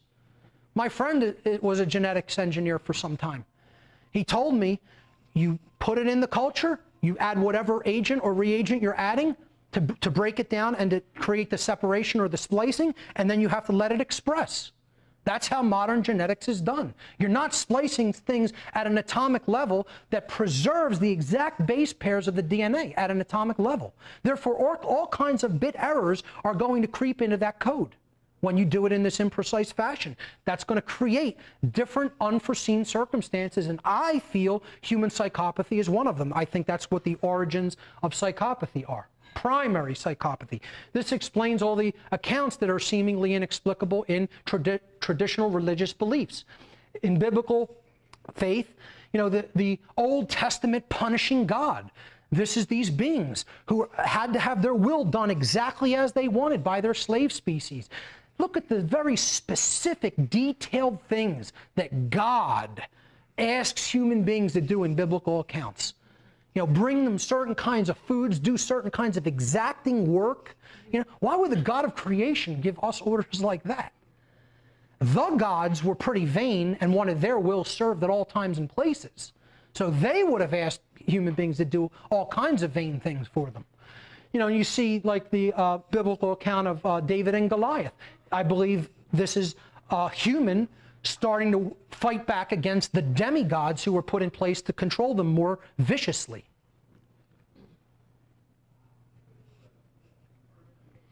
Modern religion, I think, is a holdover from the days when these gods put certain human beings into positions of power and created priest classes so that they could control the overall populations more effectively. And who did they ask them to worship as their gods? They asked them to worship these extraterrestrial beings. Because if you did what they wanted, they would bestow favors upon you. And you would get a little bit more food or a little bit more blankets or a little bit better housing. Okay? If you just did their bidding and didn't ask questions and went along with everything they asked you to do like a good little slave. Okay? And, you know, I'm going to take a lot of pot shots at people in this presentation. I don't care who it offends. I don't care if it offends you in the room. I don't care if it offends whoever's watching. I'm going to get scathing toward a couple of few groups of people in the world who I think are keeping the dynamic of human slavery in place. And religionists are one of them, particularly priest classes, okay? Because where are these people talking about the police state that's running rampant in our culture? Where are these people talking about the wrongness of slavery that's running rampant in our culture, okay? Where are they? No, they won't talk about that. You know, they just want you in their churches and synagogues and mosques to throw as much money into their system as they can. And they're not going to talk out against Big Daddy government. Not a bit. Because then they lose their 501c3 statuses, you know? And then people come after them for the taxes like they do everybody else. Okay? So these aren't holy men. They're nothing of the kind. Nothing of the kind. The people who are doing the real great work to warn humanity about the slavery that's ongoing and needs to end are the holy men of this world. Not these people. Not a bit. Okay? And I mean, if you can't see the similarity, I don't know what to tell you. I don't know what to tell you if you can't see it. Could it be any more clear that they're trying to emulate the gods? You know? You know, that speaks for itself. If I need to say anything there, something's really wrong. This is where the mystery tradition, mystery schools, and secret societies of the modern day come from. Because the gods created these temples of knowledge, centers of knowledge that they gave some knowledge to few people in order to control the masses of people. A hierarchical structure based on occulted information, occulted knowledge. Okay? So this is where modern secret societies come out of the ancient world to us from. And then, of course, from there, you get the dark occult. You get Satanism and dark Luciferianism and the Order of Death and the Bohemian Club, etc. The dark variant of the Illuminati, if you will. Okay? Which means illuminated ones. They're nothing of the kind illuminated. They're frauds and fakes. The real illuminated people are the people who are trying to tell people the truth about what's going on this planet because they have that knowledge. And they're trying to share it with people. They're the illuminators. those who bring that light to other people. So calling these clowns the illuminated ones is a misnomer, all right? But, you know, they're Satanists most certainly, all right? And that's where these groups come out of. Again, coming out of knowledge being held and preserved for the few in the ancient world to control, and then they come forward through into the modern world as these different dark orders. The obsession with gold, okay? And just the concept of money in general. People never ask, where did money come from? You know where money came from? The gods gave us the concept of money. They gave us the concept of money to keep people fighting with each other and create a class system so that there would be a hierarchical order of control, which they wanted. Okay? We don't know why they valued gold. You know, Sitchin and other researchers have, you know, postulated that they were trying to do something technological in their atmosphere. I don't know whether I buy that explanation or not. Look, gold is eternal. You could put gold at the bottom of the ocean. You bring it up, it's like the day you put it, you can bring it up 10,000 years later, it's going to be like the day you put it there. What is that? We don't even understand the real properties of gold. We don't understand what this substance even is or how these beings used it. And there's accounts these beings used it internally as well. Many of the pharaonic accounts in ancient Egypt, these demigods consumed the gold that they made in monoatomic form.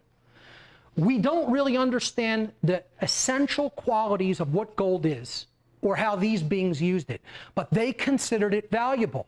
So they transferred this value to the human populations. Whenever you went into all ancient cultures that had mined gold, smelted it, and you ask yourself, why would they have mined and smelted gold? Do you know how difficult that process is to do? The amount of work it takes to even get a little bit of gold out of ore and then smelt it? Why would an ancient non-technological culture have any reason to do that or desire to do that work? The gods wanted them to do that work for reasons we don't fully understand. Okay? And then since they found it so valuable, that value was transferred to these ancient people who did their work for them. Okay? And that gives us the so-called intrinsic value of gold today. Ladies and gentlemen, there is no such thing as intrinsic value of gold. If you believe that, you are under mind control. Okay? Here's what intrinsic value is. If there's a natural disaster and you are living off the land with no technology, what can you do with the item that you have? That's called intrinsic value. If you can eat it, it has intrinsic value. If you can wear it, it has intrinsic value. If you can shelter yourself with it, it has intrinsic value. If you can defend yourself with it, it has intrinsic value. By the definition of the word, intrinsic means naturally occurring, having a natural utilization. There is no such thing as the intrinsic value of gold.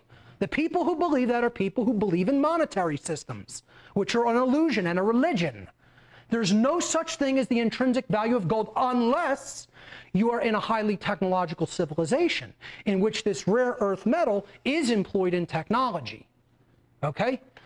Other than that, there's no intrinsic value for gold. We use it in computers and other modern technologies, but nowhere else. You can't eat it, you can't shelter yourself with it, you can't defend yourself with it, and therefore it's not intrinsically valuable.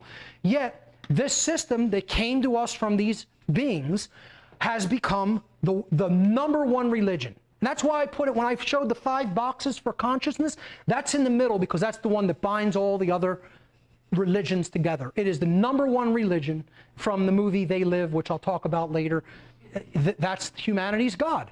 And when gold and paper money become the god of a species, you better believe that they're going to remain enslaved. And maybe at that point, it's deserved. Okay? So, and I know that'll offend a lot of people. And go ahead and get it. My tagline in my radio series is, get as offended as you like. Because I don't sugarcoat things or hold back. Okay? That's not my tact, and it will never be my tact.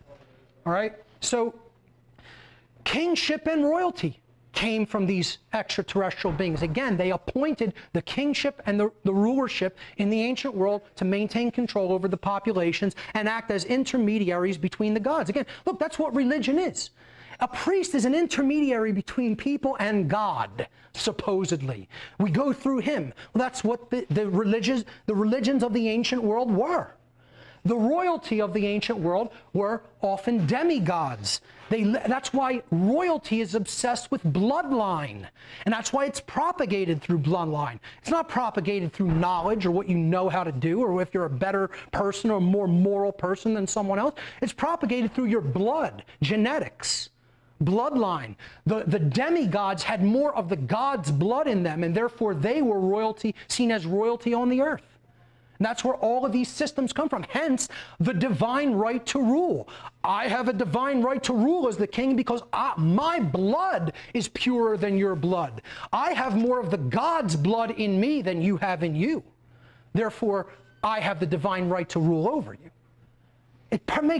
Here's the question I want you to keep putting in your mind with all of this is, does it make sense? Does it make more sense than anything we've been told? Does it make more sense than anything we've been told about where these systems came from? And to me, yes, it does. And again, of course, I'll be attacked for that, and the debunkers will have a field day and go right ahead. The system of religion and kingship is known as the Old World Order. This was how the ancient rulers maintained control over the people. Up at the top of the pyramidal hierarchical structure where there is knowledge, and down here there's ignorance, which keeps the system in place, you had the king. The king or the priest, however you want to look at it. The king or the priest king, any way you want to look at it. He ruled unquestioningly. All authority is vested in him. So this is the concept. The Old World Order was the concept of authority vested in one being, who ruled over all the others. This system is based entirely in violence because that's how a hierarchy of authority is maintained, through violence. And it is built upon the erroneous, meaning completely untrue, wrong notion, and the dogmatic belief. It's a dogmatic belief system, okay, which is a religion. That one person is the master who possesses the moral right to issue commands, while all others are that being's subjects who have the moral obligations to obey the commands issued by the master. Okay? That was called royalty or kingship in the ancient world. And really, we still have kingships today. There are still kings in other countries, okay, and queens in other countries. Instead of this euphemism called the Old World Order, or even authority or kingship, who could tell me what this really is? Slavery. Let's stop euphemizing and call things what they really are. This is called slavery, okay? Backed by violence, and it's not anything else, never was anything else, isn't anything else today, and is never going to be anything else. It's called slavery, if you're being honest with yourself, which most people aren't. Okay, now, the reason I'm hammering that home so deeply is because we're going to look at the New World Order now and see what that is. Okay, so the New World Order is based on the concept of government. Okay, and government means, from the Latin, and yes, this is the etymology, and yes, this is what it means. If you disagree with that, go and see my podcast on New Age bullshit, which is podcast number 143 on my website. Okay. Government comes from the Latin verb gubernare, sometimes rendered in more modern or non-classical Latin as governare. Okay? Gubernare means to control. And then the second part of the word ment comes from the Latin noun mens mentis, which means mind. When you put them together, the word government literally means to control the mind. It is mind control. To believe in it, someone has to be under mind control, because they have to believe in the erroneous concept of authority backed by violence. Okay? That's what government is now, always has been, and always will be, whether anybody understands that or not. Okay? Now, this is what the New World Order is based upon. We saw what the Old World Order was. It was ruled by one, a priest or a king. Okay? The New World Order is you have a government on top of the structure. So now it's the same exact structure ruled by violence and built on the false claim of authority over other people, okay? And all you're doing is you're divesting that so-called authority, that power, okay, granted to the king, and you're just divesting it into a few people in the institution known as government. So this is authority vested in a group. The system is based entirely in violence and built upon the erroneous and dogmatic belief or the religion that a certain group of people are masters who possess the moral right to issue commands, while all other beings are subjects who have the moral obligation to obey the commands of the master. Once again, if you think there's any difference between this and the old world order, these are called opposames, as David Icke likes to call them. They're not opposites. They're the exact same thing, euphemized with a different word. It's all language. It's all word games, word magic, okay? Ultimately, it's the exact same core thing, and that's called slavery. Nothing has changed. The old world order has just morphed into the new world order because people stopped believing overtly enough in the religious institutions and in the institution of kingship. That's it. So now the people in control of these institutions just said, well, let's just morph it and say, we're going to divest it into the hands of a few, just like their gods did. They set up these institutions in the ancient world to divest the power and stop making the people think, oh, it's only a few of these beings that clearly are not us ruling over us.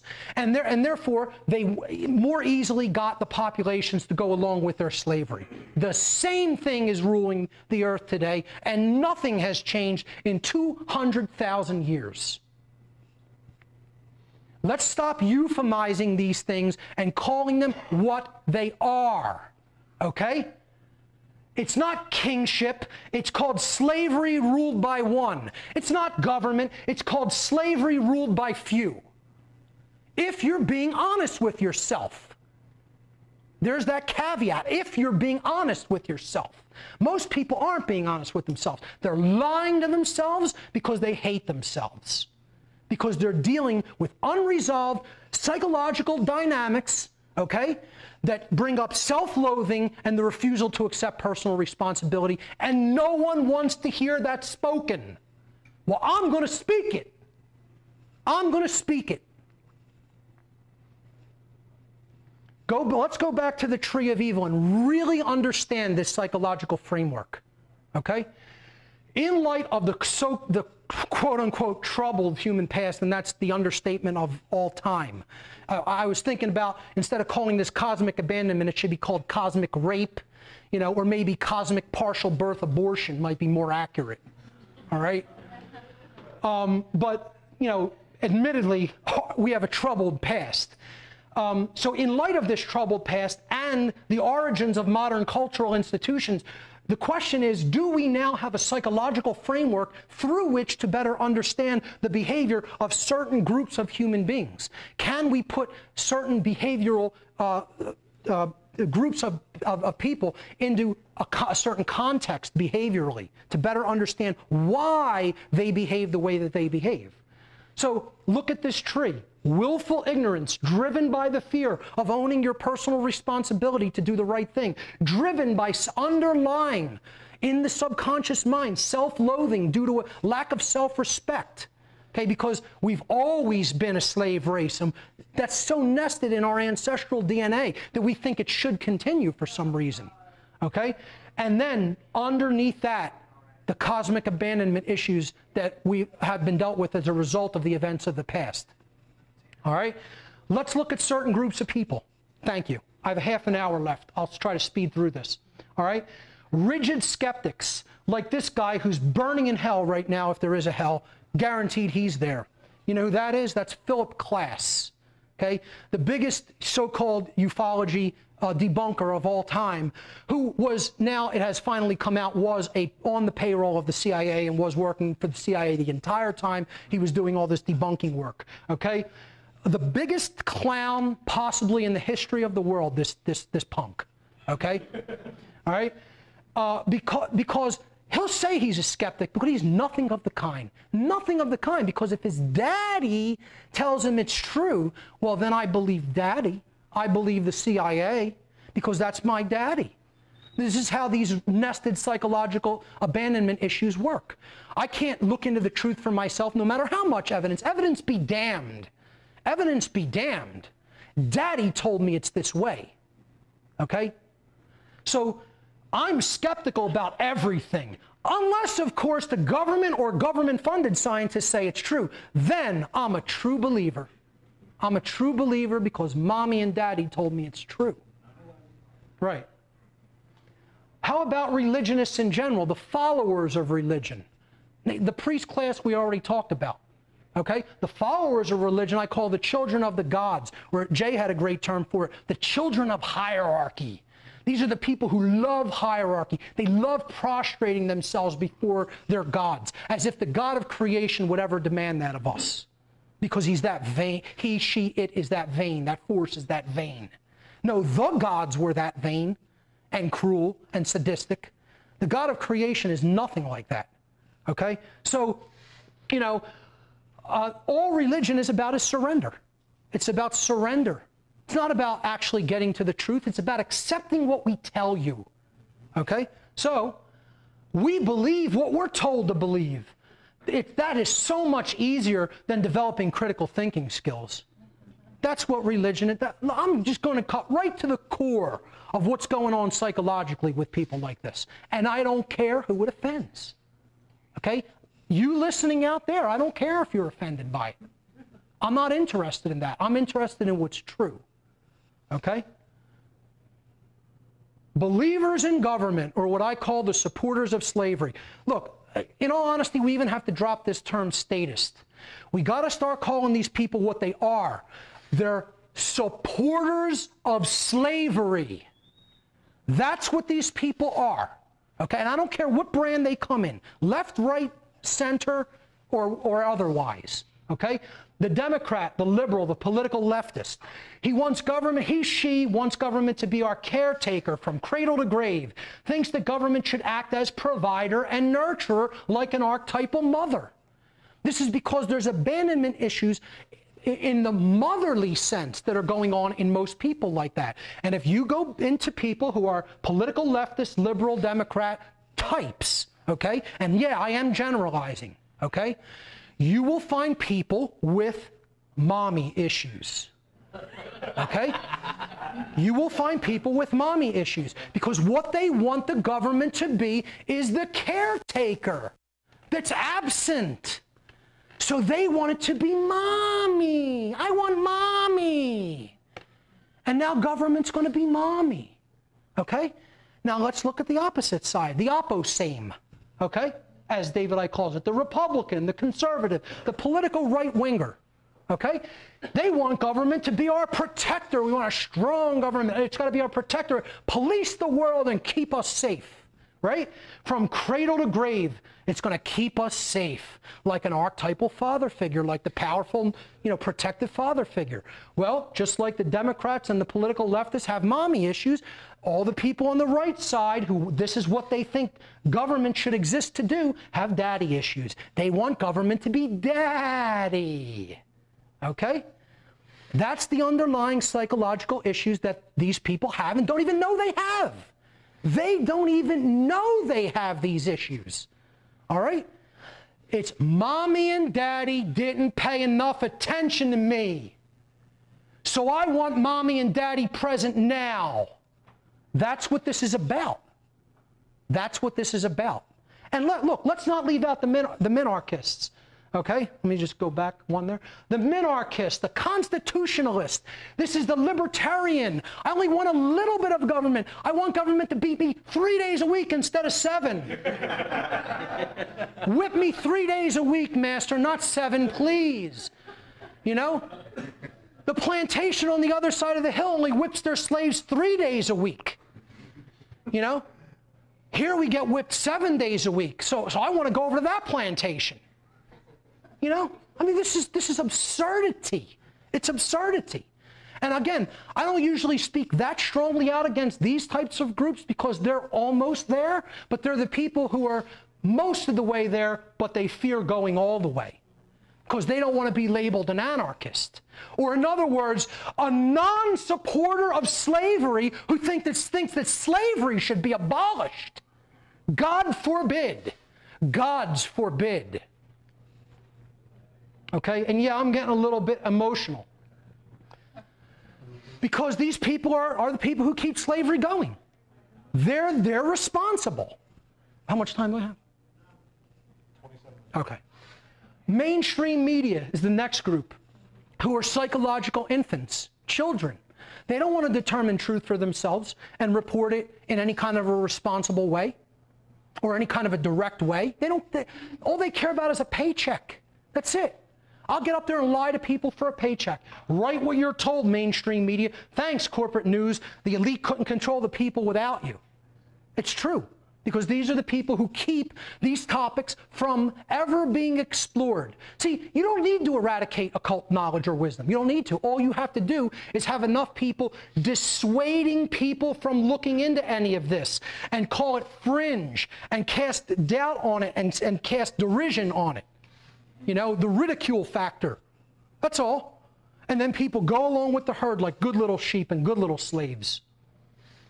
So these people, what they're really saying is, I'm too much of a low-life coward to tell the truth, so I repeat lies for a paycheck. You know, that's all. And again, get as offended as you like. I don't care who you know in these institutions. I don't care who anybody out there knows in these institutions. This is what's really going on deep down inside in the psyche. These people are sick. You have to understand, I'm not just attacking these people. I'm trying to help you, somebody who is partially well, if not all the way well, to explain you're dealing with psychologically ill people. These are broken individuals that need healing and need to be put back together to remember who we really are. And we're not going to do it unless we deal with these issues. It's not going to be done unless the issues on this tree are dealt with. The New Agers, who I call the hopelessly naive, who want to believe, oh, you know, the aliens from Pleiades are coming here in their giant battle cruisers to rescue us from our own ignorance any day now. You know, or no real knowledge is going to have to be done. We're going to have to meditate the world into a new way of being. But you're not going to have to actually study and read books and take up knowledge into yourself. God forbid. That might involve effort and work. And we can't have that, you know. So we're just going to sit in a lotus position and meditate all day. Okay? And the other things, they have just wildly off notions about how actual dynamics of the laws of attraction work that are completely unfounded and don't work the way that they're claiming that they work. Because they don't understand natural law. The New Age movement is put there as the last cul-de-sac before the gold mine to cut people off from a real understanding of natural law. And again, like I said, this presentation really goes hand in hand with my natural law seminar. All right? So that's going to be out probably by the end of this month. It'll be up on my website. It's 10 hours long. You have to watch that seminar when it's released. I go in depth with slides into what natural law is and how it works. All right? So these people are saying, we don't talk about the abuse mommy and daddy put us through. If you ignore it, it goes away on its own. Ignore the negative. Never talk about the negative, ever, ever, ever, because you're giving power to it. And that has absolutely nothing to do with how things really work. You have to expose what's going on. And then the knowledgeable yet inactive. These are all the people. Oh, wait a minute.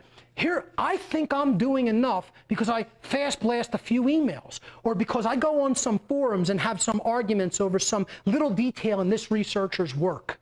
You know what these people are? They're a bunch of clowns, okay? They're cowards. Let's call them what they really are. All the people who do this, folks, cowards.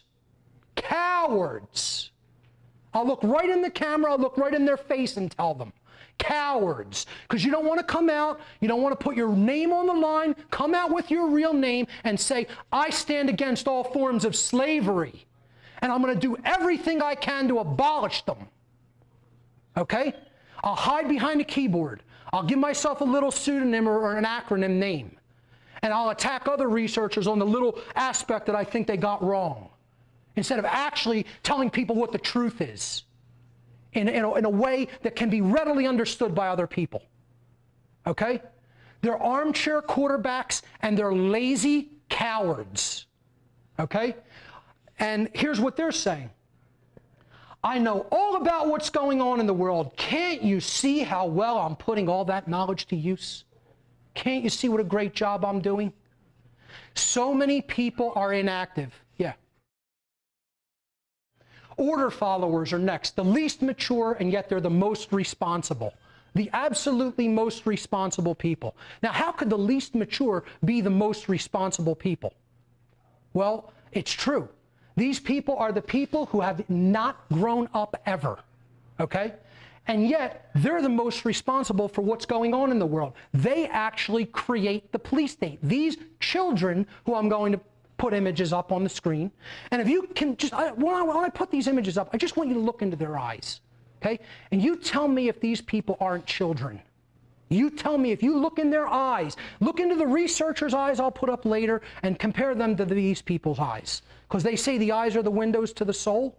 You tell me if these aren't psychological children. Okay? Now, there's the archetypal image of the abandoned child. Okay? And here's the abandoned children who are trying to appeal to the approval of mommy and daddy. I want to appeal to the approval of daddy because mommy and daddy didn't pay enough attention to me in real life. So this is my surrogate family. I want to look all the same like a good little boy and girl that does what they're told on command, like a robot. On command like a robot. Look into the eyes of these people. Tell me you don't see psychological children. I'd tell you there's something wrong with you if you don't see it. Okay? Because you have to be completely unconscious not to see that these people have not grown up one iota from childhood. Not one. Yeah, though they're big and bad trying to take other people's rights away on command. Yeah. But here's what they really are, folks. We are the house slaves. We are the house slaves. No lower form of life than a house slave. And you know what? If anybody wants to try, I'll just say this. If anybody wants to try that, to make that a race issue, you go right ahead and try. Because the blood of Chem flows in my veins. Because my ancestors that I've traced back, my ancestral tree, go back to the land of Chem. Okay? So I can speak on that like that. And so could actually anybody else who's telling the truth. It's not a race issue, it's a truth issue. Okay? These are the house slaves. We'd rather enslave our own species, and ourselves included, rather than grow up, develop real courage, and think for ourselves. The researchers whose work I think you should really look into, and I'll get into solutions in a moment.